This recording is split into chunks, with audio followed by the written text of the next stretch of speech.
Kanalıma, mutfağıma hoş geldiniz. Bugün sizlerle patlıcanlarımızı hazırladık. Patlıcan sarması yapacağız. Kıymalı patlıcan sarması. İftar yemeğine yakışan güzel bir yemek hazırlayacağız. İlk önce patlıcanlarımızı soyalım. İnce ince bu şekilde keseceğiz. Sosu da hazır. Şimdi patlıcanlarımızı kesmekle başlayalım. Patlıcanlarımızı ince ince kestik bu şekilde ve bir çay bardağı sıvı yağımızın içine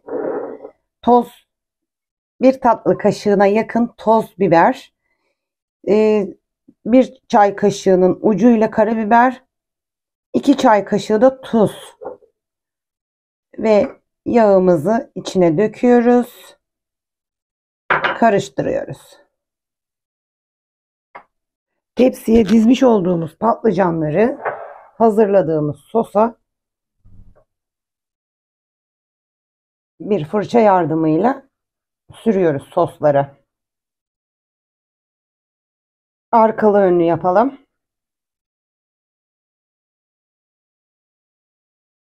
Patlıcanlarımızı yağladık, sosladık.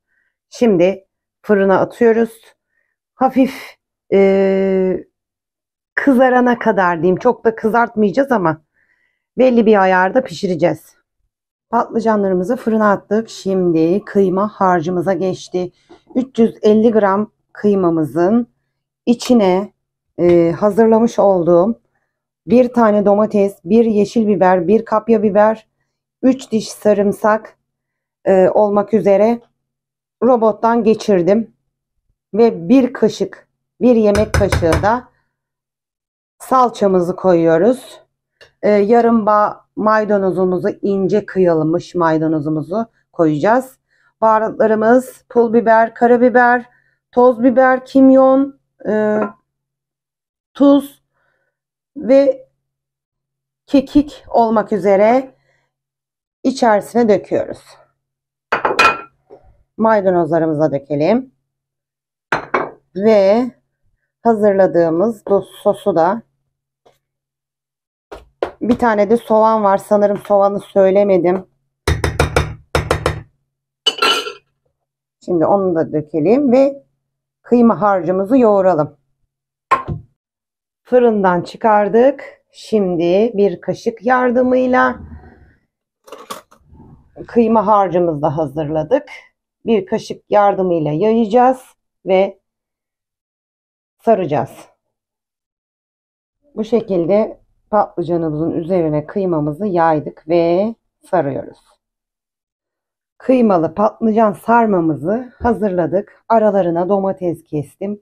Ben bu şekilde yaptım. İsterseniz dik de koyabilirsiniz. Şimdi gelelim sosuna. Yarım kaşık salça, bir kaşık kadar da zeytinyağı koydum.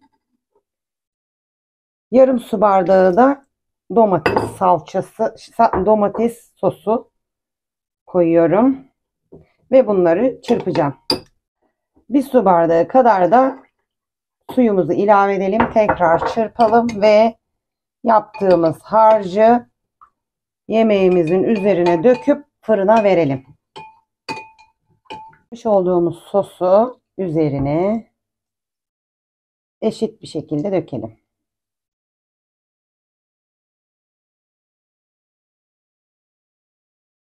Ve 180 derece fırında kontrollü bir şekilde pişirelim. Kıymalı patlıcan sarmamız servise hazır. Deneyecek olanlara afiyet olsun. Kanalımıza abone değilseniz abone olmanızı rica ediyorum. Yorum, like, desteklerinizi bekliyorum. Çok teşekkür ederim şimdiden. Bir dahaki videoda görüşmek dileğiyle. Bay bay.